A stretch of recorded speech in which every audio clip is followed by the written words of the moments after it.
Now I'd like to welcome Detective Matt Doe on what you need to know about computer crimes and elder abuse.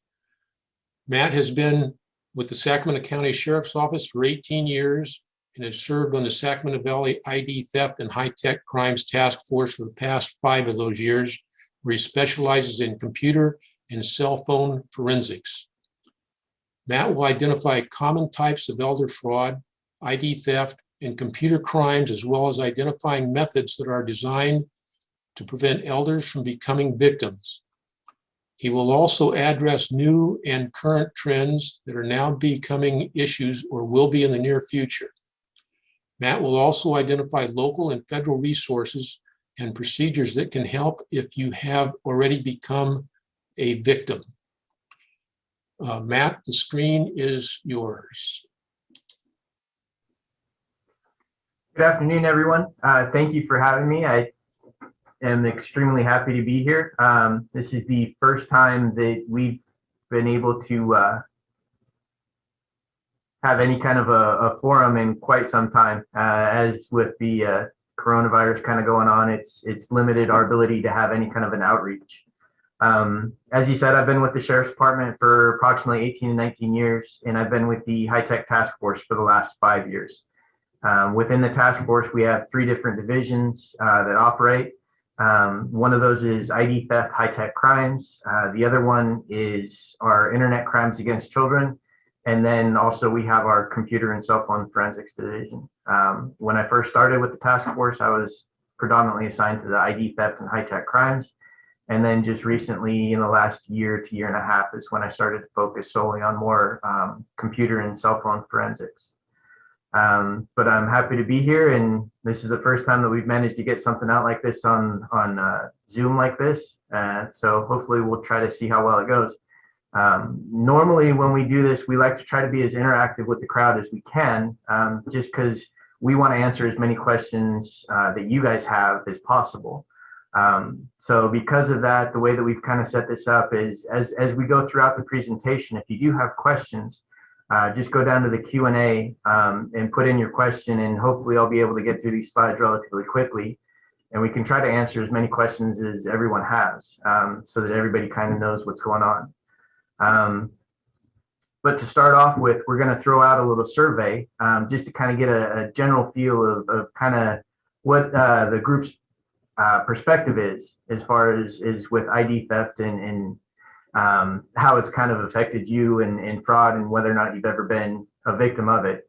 So I'm going to go ahead and go through the questions real quick, and as you go through, if you want, you can go ahead of me, or if you want to stick with me, we can kind of go through and I can get a feel for what the group has. So the first question is, have you ever been the victim of identity theft, fraud, or cyber crime? Obviously, that's just a yes or a no question. Just go ahead and answer it as you go.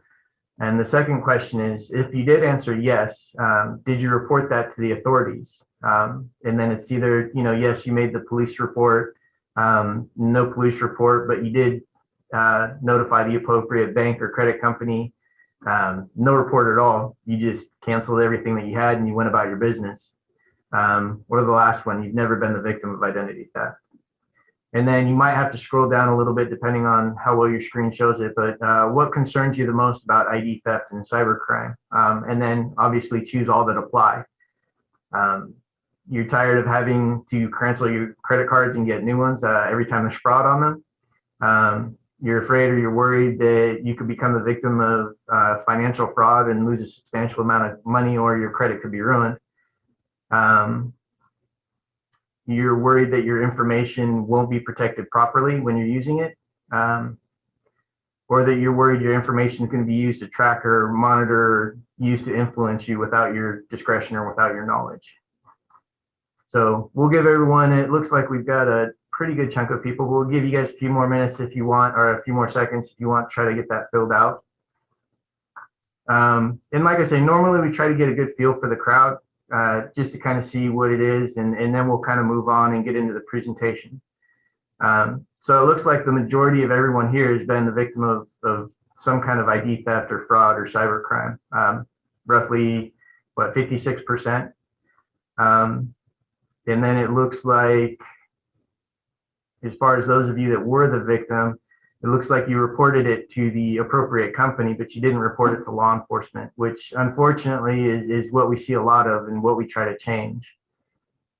And the reason why we say that is because we understand that we get overloaded with a lot of cases, and we obviously don't get to them all. But the reason why we do try to tell everyone to report every time they're the victim is because it gives us a record of that.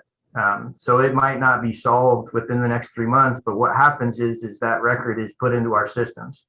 So if we happen to have a patrol deputy that stops a vehicle 6 or 7 months or even a year down the line, if they happen to, in the course of their duties, conduct a search and find that information, it gives us a starting off point. It makes us, gives us the ability to look at that and say, okay, we can build a case off of this.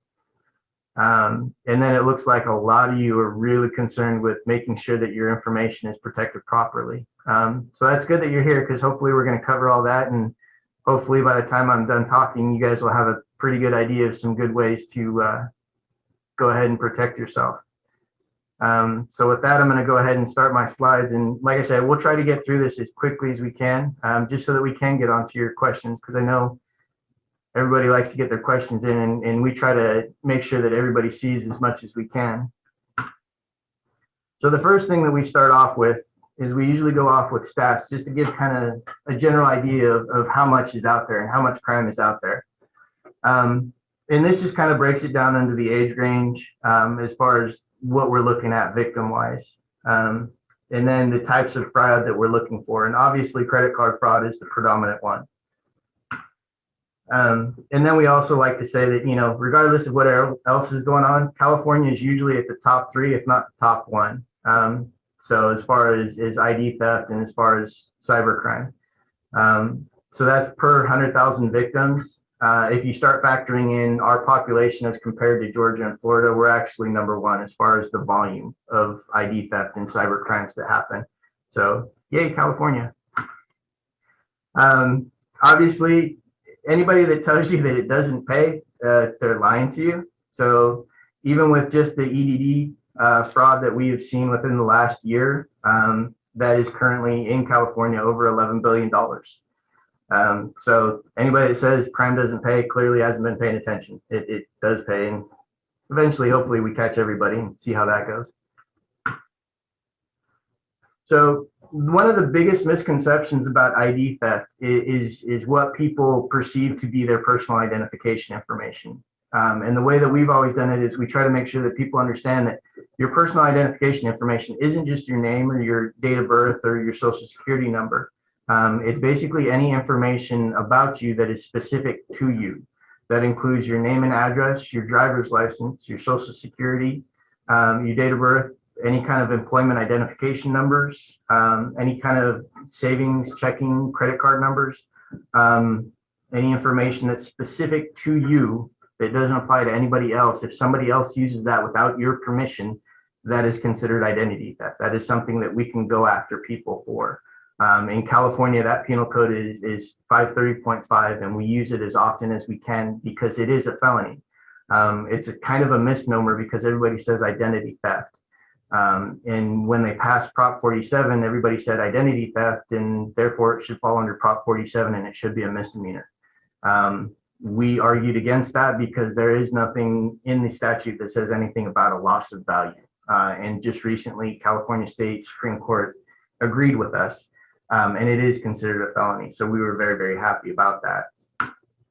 So the thing about cybercrime is that everybody thinks that it's some weirdo in a basement that's hacking away on a computer that's stealing all your information. And while that can happen, a lot of the ways that your information can be stolen and used for high-tech purposes are generally stolen in very low-tech methods. And so we like to tell people some of the best ways to protect yourself and guard against it are actually very, very low-tech. The first thing that we always tell people to do is you should always shred everything that you get in the mail. Anything that you throw away that has any information about you at all should always be shredded. We tell people don't use the spaghetti shredders. Those aren't good. We've had cases where we've had suspects that will tape that information back together. They'll go through your trash they'll find that stuff and they'll tape it back together in an effort to kind of try to rebuild it to get that information. We suggest people get crosscut or even the confetti shredders if they can. Those are the best ones to get. Those are the ones that make sure that nobody's going to put that stuff back together.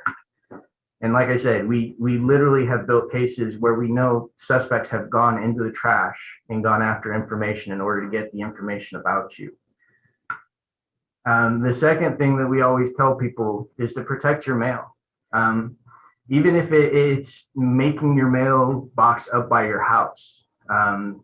I generally try to tell people, if you can, get a P.O. box.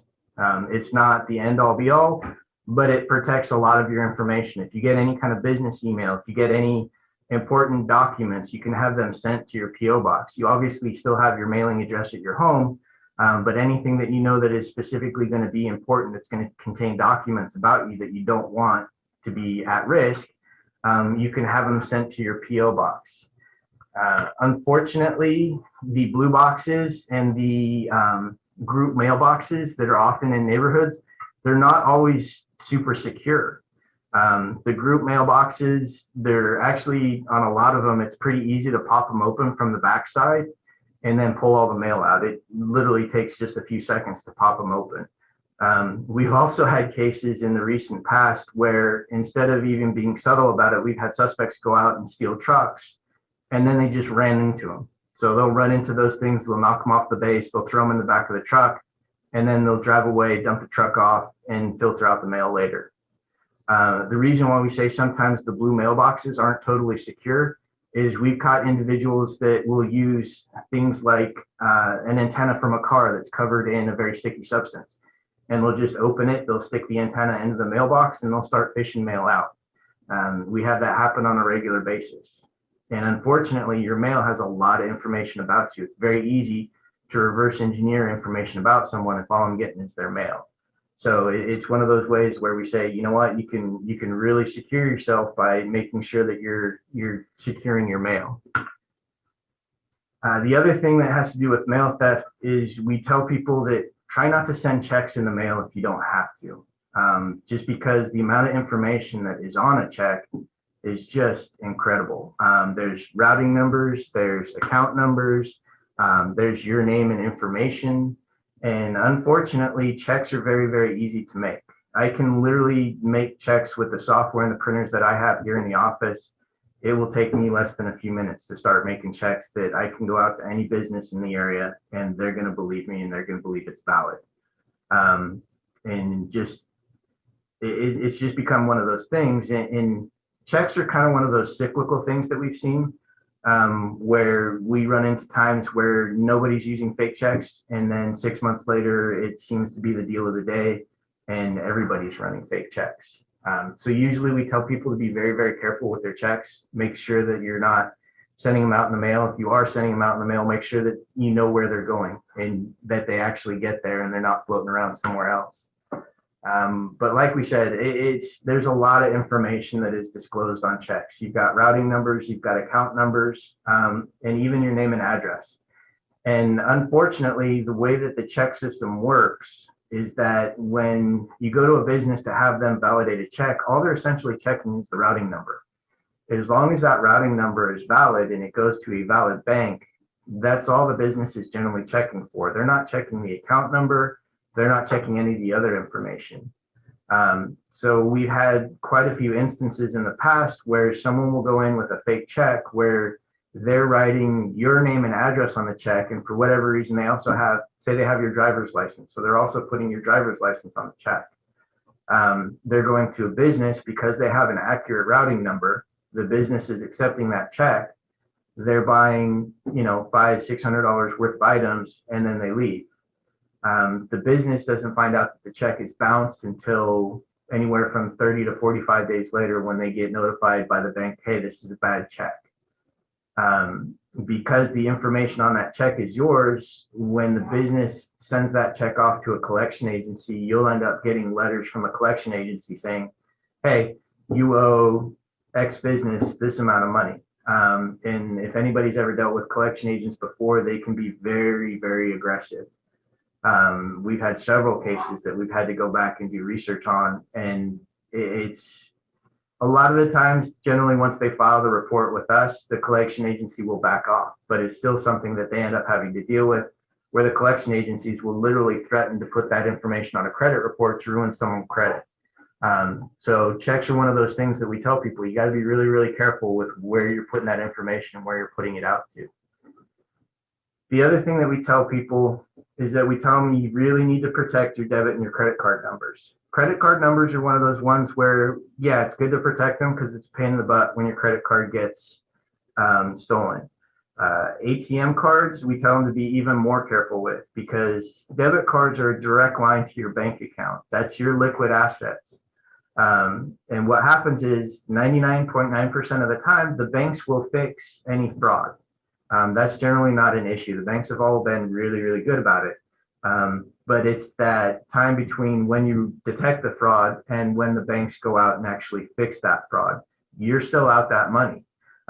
So if you happen to be, in a time when you're supposed to be making your mortgage payment or something else, and that money that's supposed to be in your account isn't, it can put a lot of pressure on people and it can cause a lot of problems.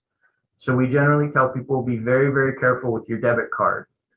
We generally tell people if you're out and about and you need to use a card, we tell people use your credit card. Just make sure that, if you're paying it back and keeping your balances, that's fine. But it's better not to be using your debit card just because that is a straight line to your liquid assets. So it can be very devastating. Obviously, you want to keep an eye on your credit card. We don't see very much of this anymore, as far as having someone at a business that will actually skim your credit card when you're not looking.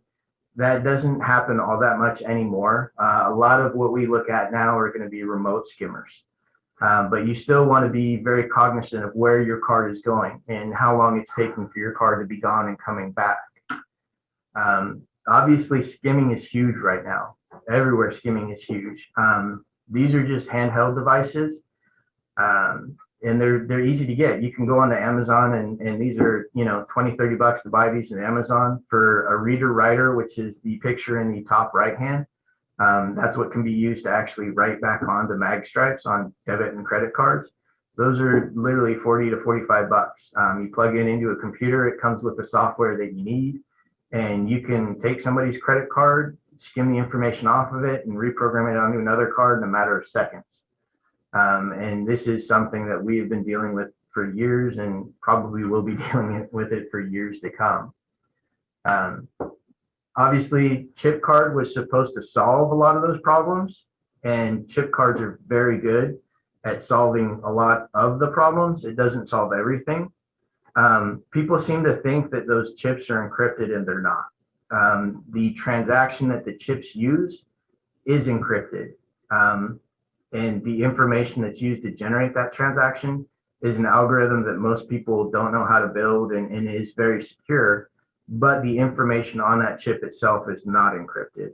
And again, this is something that you can go onto Amazon or eBay and buy for $25-$30 to buy a chip reader. You can plug it into a computer, you can plug in a card, and that chip reader will read what's on that card, up to and including your name, your account information, your address. Anything that the credit card company thinks is particularly important, they will encode onto that chip, and none of it's encrypted. All of it is in the clear and readable with the right devices. So that's just something that we tell people to be aware of. There seems to be this misconception that those chips are encrypted, and they're not. The chip itself is in the clear. The transaction that they use for the banking system is encrypted. One of the very, very big things that we've seen in the recent past has been ATM fraud.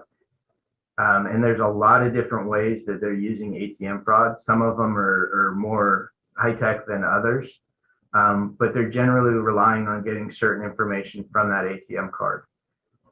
They're looking at getting your account card information, and they're looking at getting your PIN. Again, because that's straight to your cash money. So there's usually going to be two devices that are associated with ATM skimming. There's usually what we call an overlay, which simply goes over the top of the ATM. They've designed these so that it looks like it's supposed to be on there, that it belongs there, and that there's nothing amiss with the device. And all it is a small little mag stripe reader, a little chip that stores the card number that you have, and a battery. And it will sit there, and we've seen them where the device itself will stay active for 12 hours. And they'll come back in 12 hours and pick it up and have the last 12 hours of every single card that was used on that device. There are some ATMs that will counter this. They have light sensors that are designed to be able to see if you put a device over it like that. But there are ways around that. So one of the big things that I always tell people, and I do it myself, I tend to limit myself to a certain ATM that I use all the time, and that's the only ATM I use. I don't go to other banks. I try not to have to use ATMs that I'm not familiar with. And then people tend to give me weird looks when I go up to an ATM because I will physically check everything on that machine, up to and including pulling on stuff to see if things are going to fall off. And people kind of give me weird looks and try to figure out what I'm doing because they just see some weirdo pulling on an ATM machine. So I'm sure it looks awkward, but by the same token, we've had that where we did a safety class and an individual went up to an ATM and pulled the whole front facade off the ATM because it was all fake. So it does still happen. It is pretty prevalent, and it's something to be aware of. The other thing that you look for on ATMs is going to be the video that records your PIN device. So with your ATM card, obviously they want that PIN number as well because that's what's going to give them access to your cash. So the other things that they'll put on there are these tiny cameras. And because technology has gotten so good, these cameras are really, really small. If you can see in the one picture on the right where the arrow is going, that's actually not only a camera, it's a storage device as well as a battery. So it's an all-in-one package where they're essentially taking cameras that would be going into phones, putting a micro SD card attached to it with a small chip, and then usually a partial cell phone battery is what they use. And these are some of the smaller ones. They'll actually, what they'll do is they'll buy the plastic that goes over the keypad, and they'll build their cameras into that plastic. And so what they do, and we've seen this with a particular crew that we arrested last year, they actually had 3 individuals that were involved in the setup. The first individual would go out to the ATM and he did what we call prep work. He would go out, he would tear off the original PIN cover, and he would make sure that everything was clean and ready to go for them to attach to the next devices. Then you'd see a second guy that would come up and would actually install the camera and the front cover, and then he would walk away. And then you would have a third guy that would come up and would test the device. And there were 2 purposes behind that. He would test it to make sure that their install was done properly, but he also did it because they would use a card that created a baseline for him. So they needed a way to match up the magstripe recorder and the video recorder. So when he inserted his card that he had, they knew what that number was. And then he would put in the PIN and they would see that on the video and they could link that up for everybody else's transaction. Unfortunately, this individual wasn't the smartest and he used his personal ATM card. So it made it really easy to find him afterwards and ask him a few questions about what he was doing. But unfortunately, these have gotten better and smaller. So these are all pictures of what we call shimming devices. These go into ATMs as well, but they actually go inside the ATM. So these are all small enough that they will fit into the card slot of the ATM. And it has a battery, it has a memory chip, and these will actually stay active for approximately 12 hours on the battery that they have. And so they're designed to fit within the device to where they just slide into the device, they lock into place, and then they just sit there. And again, they have a guy that'll go out and test it to make sure it's all working properly and it's good to go. And they'll usually leave a guy that sits out in the parking lot and kind of watches and make sure that nothing gets caught and nothing gets, taken from them. But again, they'll still have the video cameras. So you can't really see it, but the video camera was actually in the gray faceplate right there. They had essentially gotten some plastic and built their own faceplate to go over the top of the ATM so they could put their camera in there. The other big thing that we see a lot of with credit card and debit card skimming is gas pumps. And this has been going on for years. And unfortunately, there's not really an easy way, so long as people like using credit cards and debit cards at gas pumps, that it's going to get solved. So these are all internal to the gas pump. So unfortunately, there's no way you as a customer will know that there is a gas pump skimmer on one of these devices. The only way that we ever find them is we have several partnerships with like Weights and Measures that goes out and checks for us.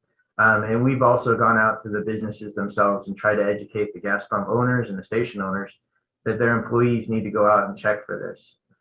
Because all they are is they're just what we call inline devices. Sorry about that. These inline devices basically, you unplug the credit card reader. You unplug the credit card reader and you simply plug in their device. It fits right in line. The system operates and runs as it should. And it just goes from there. Not only will these go into the mag stripe reader itself, but they'll also go right into the pin pad. So they will get mag stripe information and they will get pin information all at the same time. Because technology is so great and has advanced so much lately, these have advanced as well. We're seeing that normally in the past, these devices had a battery in them. And they were installed and then they were left there for a certain period of time. And that meant that bad guys would have to come back and retrieve the devices to get the information. They've improved upon that vastly. So we've seen it now where they will actually have, some of them will have Wi-Fi connectors. So what happens is they install these devices, they will drop a dummy phone somewhere in the area. Usually they toss it up on the roof or somewhere where nobody can see it. And as these devices skim this information, they will text it to their dummy phone and their dummy phone will text it back to them. The other thing that we've seen is they get hooked up via Bluetooth. So they'll sit and they'll record the information. The suspect will drive up 12 or however many hours later. They will connect via Bluetooth and they will download it all via Bluetooth. So they never actually have to go back to the device. So they've gotten much, much better at it. They've actually gotten better at programming them because there used to be certain ways that we could look for them to find them because the Bluetooth would always be on. And so we knew what to look for as far as the Bluetooth codes. So we could actually drive around and look for them. So a lot of them now, they will actually turn themselves off and they won't turn themselves back on until a card has been put into the mag stripe. So they're getting much, much better at them. And it's getting much, much harder to detect them. So the best way that we can tell people as far as protecting themselves is obviously if you happen to have cash, cash is always the easiest. You can go in and pay for it. You're not worried about compromising anything. The one thing that we tell people is never, ever, ever, ever, ever use your debit card at a gas pump. There's just too much risk involved. You're giving someone the information that they need to get a straight line to your liquid assets, and there's not a whole lot of ways that you can stop them. If you have to use a card, we tell people to use your credit card. At least that way, if the information is compromised, it's not a direct line to you. It's still going to be something that you have to report to the credit card company, and they report it as fraud. And it's a pain in the butt, but it's not the end of the world. And it's not as disastrous as it can be. With a debit card, and it's just one of those things.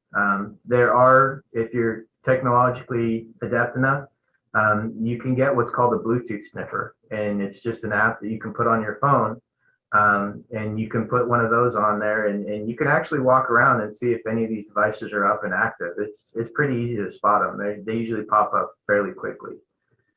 The other thing that we see is that if you are going to use a card at the pumps, we generally tell people, hey, use one of the pumps that faces inward and is closer to where the gas station attendant would be. Those cameras are generally better. Bad guys know it, and they don't like to get themselves spotted on cameras. It's usually the outward pumps and the ones that face the street. Those are the ones that get compromised the most, but it's not a guarantee. These guys are really, really good at it. They'll come in a van. They'll use a van to block the camera. And they'll basically have a guy in the back of the van that opens the door, reaches out, crowbars this thing open and they're done in less than a minute. We have video of them being done in less than a minute. They're very, very good at it. Everybody likes to check the tape on the outside of those machines, and they go, oh, there's the security tape, I'm good to go. Unfortunately, you can buy the security tape online at several different websites, and you're relying on the gas station attendants always being out there and checking to make sure that that tape is up to date and is accurate. So we tell people don't trust that. The other thing that people like to say is they've got that special key that only the special key can unlock those gas pumps. And I hate to tell you this, but those special keys don't really work very well. We've seen guys go out with a DeWalt cordless drill and be in and out of that thing in under a minute.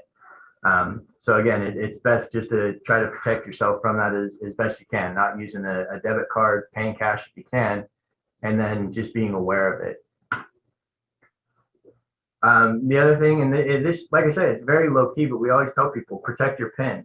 The individuals that we arrested that were doing the debit and the ATM card fraud, the cards that they weren't able to compromise were the cards where you could see someone put their hand over the PIN pad when they were putting their code in. Everybody else's PIN they were getting. Those particular ones, something as simple as putting your hand over the PIN, even if there's a PIN shield, put your hand over it. Even with the PIN shield, I'll run my hand around the inside of it, and usually I'll go get myself a bunch of the hand alcohol wipes afterwards because nobody really knows who's been touching those things. But I'll run my hand along the inside of it just to make sure that there's not something in there that shouldn't be there. There's not a camera or some other device that's recording my PIN number. But it's a simple step that you can take that'll prevent a lot of heartache in the future. Obviously, we always tell people memorize your passwords and your PIN numbers.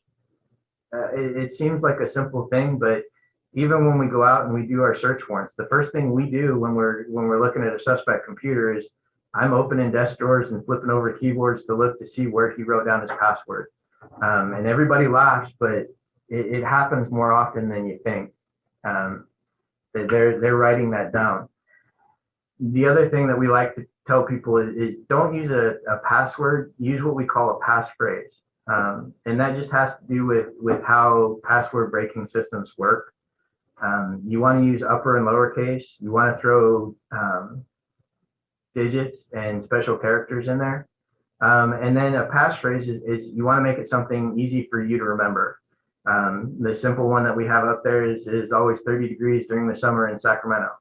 And I'm not sure who put that, and I'm assuming they meant Celsius and not degrees.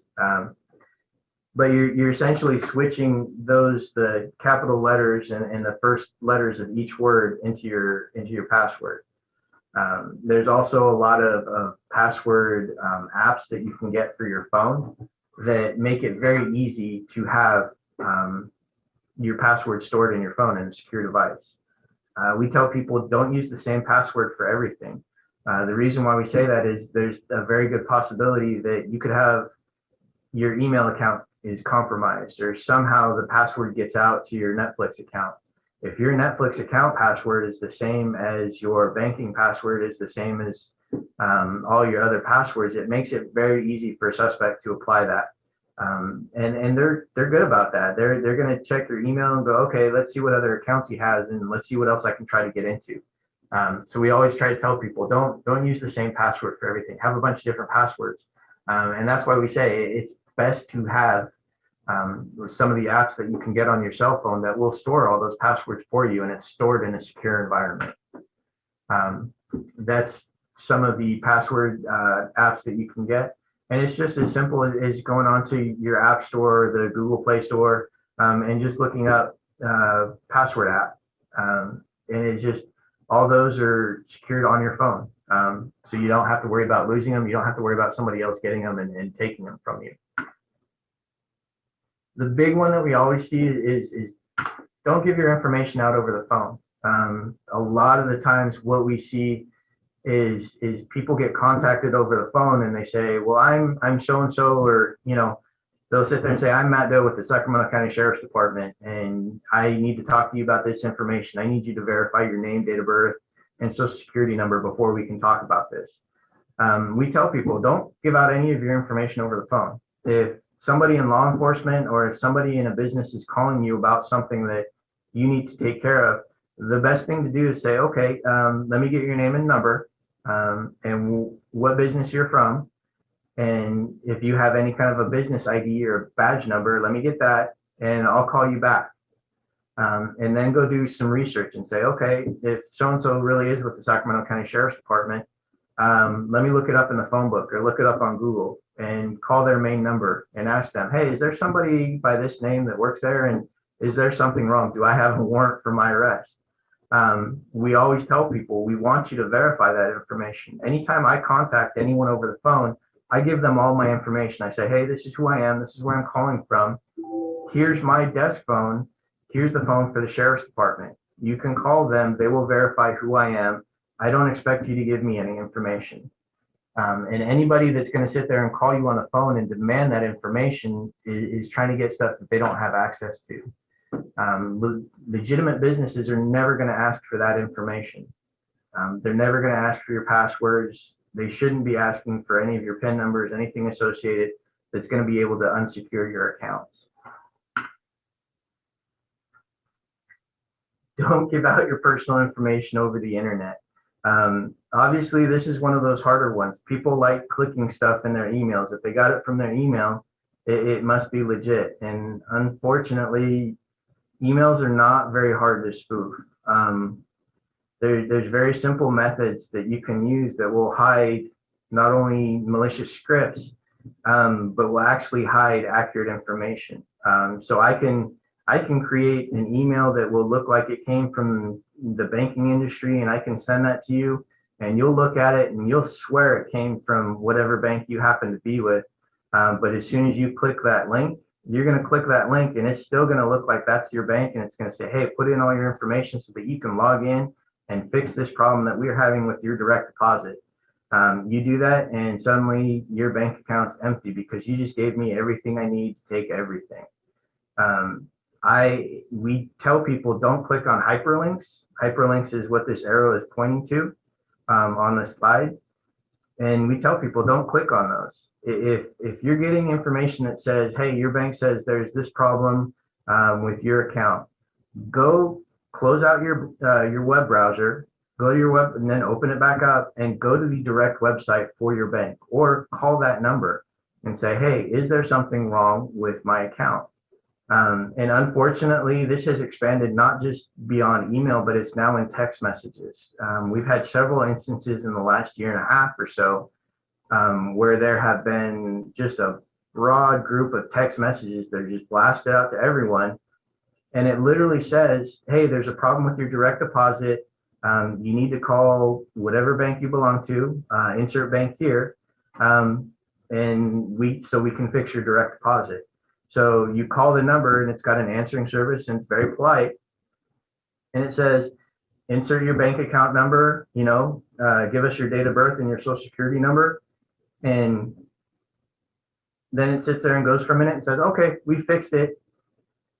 And it hangs up. And then the next day you find out that a bunch of your money's been transferred off to some foreign country.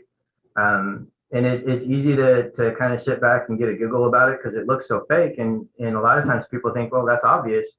It's not obvious. The last one that we had was about 8 months ago, I think. And the compromise was for over $400,000. So it happens a lot, and it happens with pretty frequent regularity. So we tell people, if you get something like this, don't take it at face value. Do a little due diligence, do a little work, and go back and go, okay, I'm going to actually find out the contact for my bank, and I'm going to call them and say, hey, is there really a problem with my bank, or is this all a scam? Am I getting taken? And then we like to put this one in. Chances are you didn't win the lottery. They're not going to send you an email about it. But we use this one because there's two different methods that we usually see that the scam is used in most cases. It's usually either going to be, they're either using fear or they're using greed, because those are the emotions that are going to get you to where you're not thinking. They use fear because they sit there and they go, hey, I'm the IRS or I'm the Sheriff's Department and you didn't do this, so now we're going to come arrest you. And if you hang up the phone, none of this is going to get fixed and there's going to be a warrant for your arrest. They're using fear. They want you to be scared because they don't want you thinking, hey, this is ridiculous. This is a scam. There's no way this can be true. So they're trying to get you as scared as possible so that they can scam you. There's no way that the sheriff's department or the IRS is ever going to accept gift cards to Best Buy, but people have done that to where they've gone out to Best Buy, bought gift cards, and then gave the information over the phone because they were told that was the only way that they're going to avoid an arrest warrant. And don't get me wrong, I like shopping at Best Buy, but that's never going to happen with the sheriff's department. The other thing that we see is just it's unfortunate. It's greed. They see this opportunity and they're like, oh man, this is too good to be true. I cannot pass this up. And they get put in that position where the person on the phone says, hey, you got to do it now. You got to do it now. You got to do it now. So that common sense and that logic doesn't kick in, and they end up making a mistake. And it's easy to do. So we always tell people, when you see this stuff, take a step back, hit that pause button and figure out what's going on, and do a little bit of due diligence and do a little bit of research before you start giving that information out and letting somebody take advantage of you. We also tell people one of the best ways that you can prevent this is to check your bank statements and your credit card statements on a regular basis. And when I say regular basis, I mean, it varies from individual to individual. For me, myself, I check mine on a daily basis. Both my credit card and my debit card are hooked up to apps on my phone. And anytime either one of them is used, my phone dings at me and tells me, hey, did you really just go buy Doritos and Mountain Dew at 7-Eleven, or was that somebody else? And we tell people that they should always do that. We also tell people, don't look for just purchases that are high value. We found out that what our suspects are doing is they're doing what we call tester transactions. So when these guys go out, and we've got these suspects that go out and they do all this credit card fraud, they're getting hundreds and hundreds of cards. And so they want to make sure that they have the good cards. So they will go to these soda machines or like these stamp machines that will take credit cards. And we have video of this, so we know what happens is you'll see a guy standing there with just a fistful of cards, and he simply sits there and tests each one. And every time that card works, he'll put it in his pocket. And then if he gets a card that doesn't work, he just chucks it on the ground because it's worthless to him. But that way, after 15, 20 minutes, he'll have a bunch of sodas, but he'll also have a good stack of cards that he knows work. So what we tell people is look for those small transactions and make sure that you're looking at everything and going, okay, no, I remember what this was, or I have no idea what this is, and I don't know why it's on my credit report or on my credit card statement, and I don't think it should be there. Even if it's just calling your credit card company and saying, you know what, I think my card was compromised, I want it canceled, go ahead and send me a new one. The credit card company is going to send you a new one. They want to keep your business. They're going to send it to you. And it keeps you from being compromised. People always ask, well, are those mobile banking apps safe? They're as safe as anything can be. Most of them are very, very secure. I've never had any issues with mine. Like I say, I keep mine on my phone.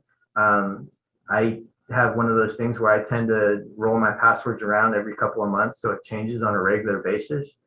But I've never had any issue with any kind of a compromise. I keep them on my phone. I don't, go to websites where I'm worried about getting malicious software. And that's all it's there for. It keeps everything safe. It lets me know when the money's there. It lets me know what transactions have been conducted. And it keeps me aware of what my situation is to make sure that nothing of mine is compromised. And the thing is all these apps are so prevalent. Everybody's bank has one for the most part now. Your credit card company, your banking company, they're all out there, and they're there to hopefully make life safer and more secure for us. You've also got most of the mobile apps and mobile payment apps. These are pretty much as secure as the information that you're putting into them. I use PayPal as a personal use. It's got my credit card associated with it. And again, I monitor that. I check to make sure it's not being used for something it shouldn't be. As far as I know, there hasn't been any kind of a data loss at PayPal as of yet, and I'm sure it could be in the future. But when I actually use PayPal, there's nothing that's associated to my credit card. So it would actually have to be a compromise at PayPal itself. So for the most part, most of these apps are very safe. They're very secure so long as the system itself isn't compromised. a lot of people ask about malware and ransomware. And it can be a problem depending on what you're doing on the internet on your home computer.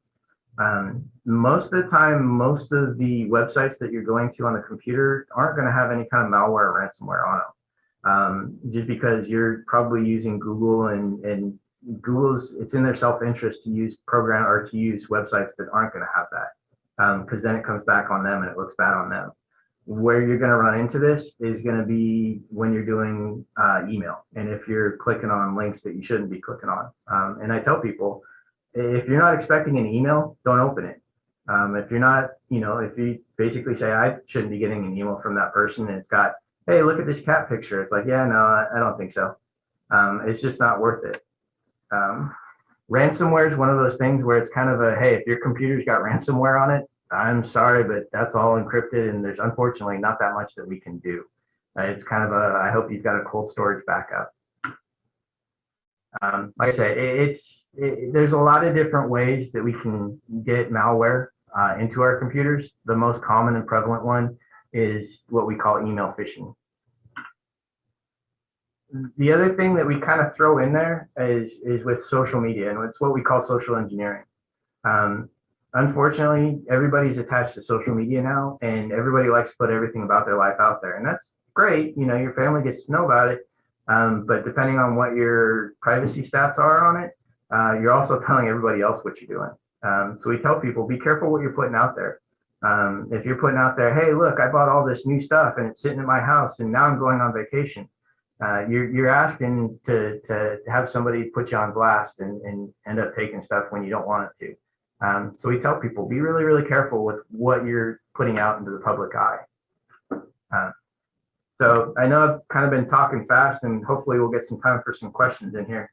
But again, just some general tips to protect yourself from a lot of this. Make sure you're shredding as much and everything as you can.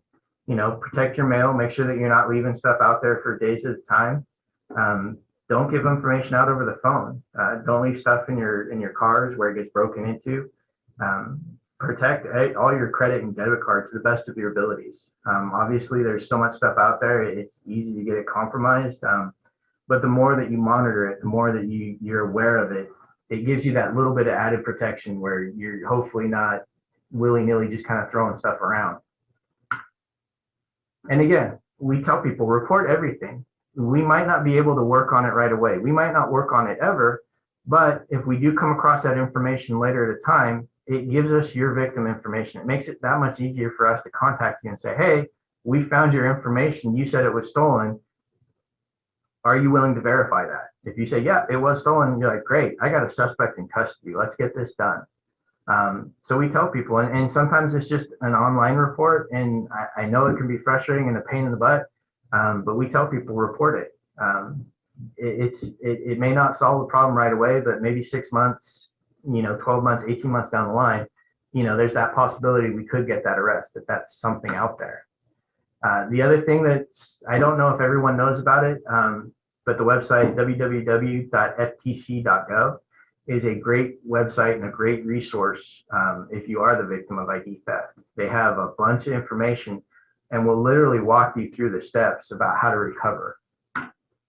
So I think we should be good for questions. Again, I apologize. Hopefully I didn't talk too fast, but hopefully we can try to get as many questions as possible now. Great, Matt. Christy Brazil here to kind of help sift through. We got a ton of questions. I've tried to kind of summarize some of them together, so because there's a lot of similar questions. See if we can get through as many as we can. We got about 8 minutes left here. A lot of people asked about Apple Cards. Are they secure as promised?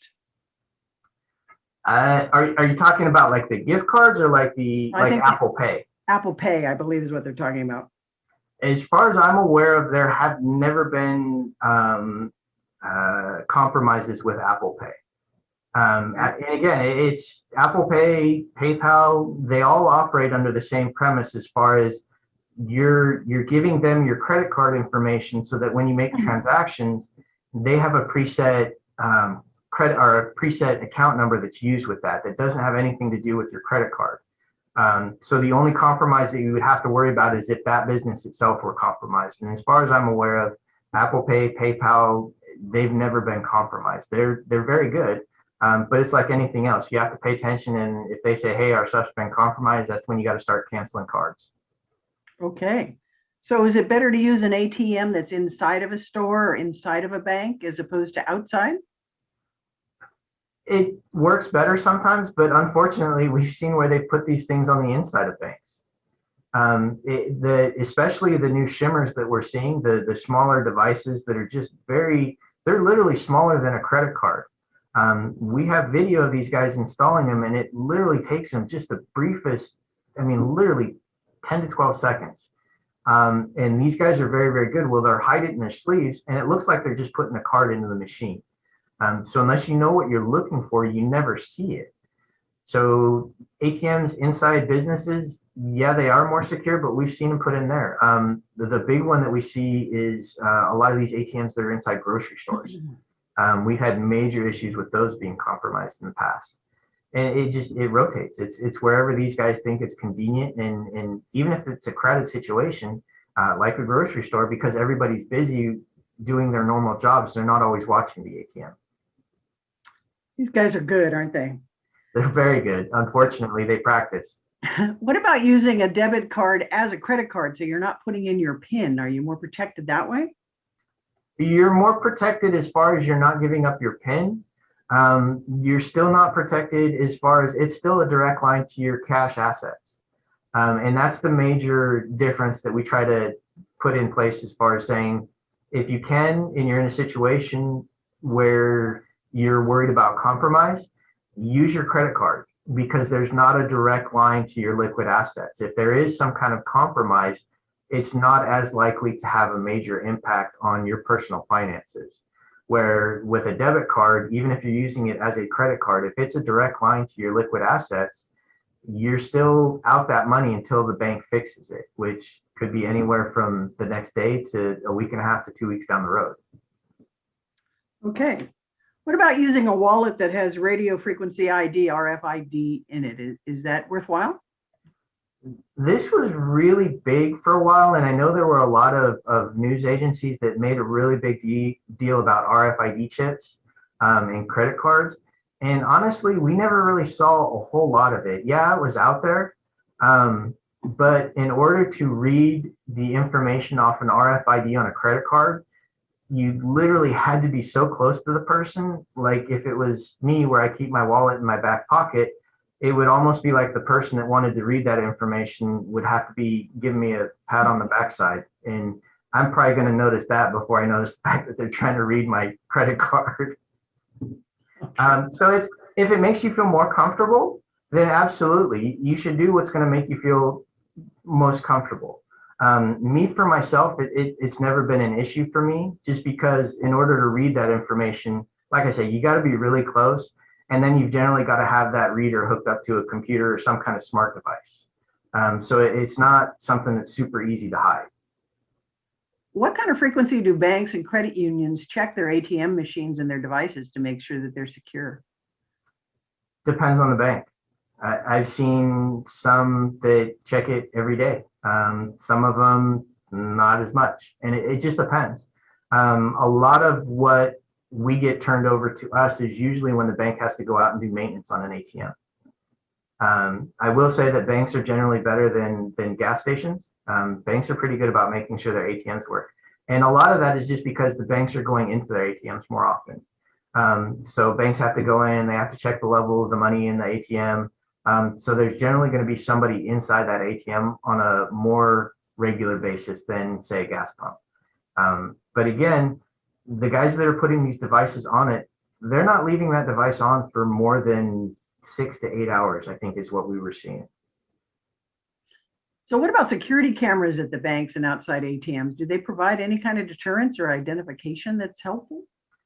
We've used them in the past, obviously, to help ID our suspects. But as far as deterrence, not that I've seen. A lot of the times, and we've used it as far as being able to say, okay, well, he's wearing this clothing. We've gone and then done search warrants at residents where we're pulling that clothing out of their closet. So obviously, we use it from a detective standpoint. We're using it to go back and look at suspects at a later time. As far as them, I haven't seen them change their attitudes towards it. I haven't seen, some of them will wear baseball caps. They try to keep their head down. But a lot of the times with the ATMs, the cameras are usually down closer towards face level. So a lot of times there's a camera that actually looks up into their face. The only issue I would say with that is we've seen with a lot of ATMs, depending on where they're at, the picture gets really washed out based on where the sun is at. Yeah. So repeat again the name of the app that you said to use around gas pump. Was it just gas pumps or any ATM? I wasn't clear on that myself. So it's what we call a Bluetooth sniffer. And basically, so a lot of the ways that these gas pump skimmers work, and I haven't seen it on an ATM just because they're relatively large, relatively speaking. They're not going to fit in an ATM, but they do fit in gas pumps. And it's just like anything else that you use to connect to your phone. As far as like a Bluetooth speaker or anything else, it's just a Bluetooth communication device. And what a Bluetooth sniffer will do is it will basically tell you, hey, there's X number of devices around. And so you can run that and you can look and say, okay, I can tell that there's, somebody's on their iPhone and somebody else is on their Android. And unfortunately, what people do is when they label their phone or any other device, with a Bluetooth sniffer, I can actually see it where it'll say, hey, this is Matt's iPhone, or hey, this is John's speaker. So you can kind of see that. And then we basically learned what the IDs we were looking for the Bluetooth device that skimmers were using. But again, it's one of those ones where you can say, hey, if I'm standing at a gas pump and there's nobody else around me, I shouldn't be seeing any other Bluetooth devices on and activated. And yet when I'm standing right in front of this gas pump, I can see it, but then I can walk 15 feet away and it goes away. You're like, okay, maybe that's a little fishy. Maybe I'm just going to go somewhere else. And this is an app you can download that helps you do this. Yeah, I believe there's several different Bluetooth apps out there that you can download. And it's just a Bluetooth sniffer? Is that how you find something like that? Correct. Okay. Yeah, just like a bloodhound kind of thing. Okay. We got about 1 minute left here. Let's see if I can find something that's universal for as many people as possible. How do you alleviate password fatigue? Because we're asked to change them so much and get tired of creating new and unique ones. That's where you go out and you get a password generator. So that's where they actually have them in their password generators, and you tell it, hey, I want a password that is 24 digits long, and I want it to use capitals, I want it to use numbers, I want it to use uppercase and lowercase, and I want it to use special characters. And then it'll just, using a random algorithm, it'll generate a password for you. And that's where obviously you want to make sure that you're using a password app to store all that in, because that's something that most people aren't going to remember. Okay, I'm sure we could probably talk for hours, Matt. You're just a plethora of information. We appreciate your showing up, but unfortunately we're out of time. So I'm going to pass it back to Bob. Thank you for having me. I appreciate it. You bet.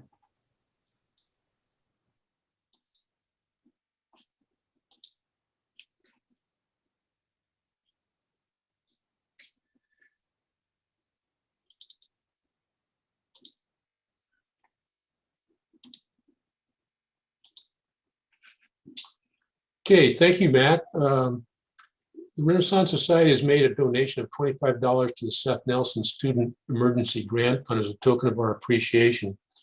The Seth Nelson Student Emergency Grant Fund assists students having a short-term financial hardship that requires immediate attention. So if you so wish to donate, please do so. Today's presentation was recorded and will be available for viewing later on a Renaissance Society forum channel on YouTube and on the Renaissance website.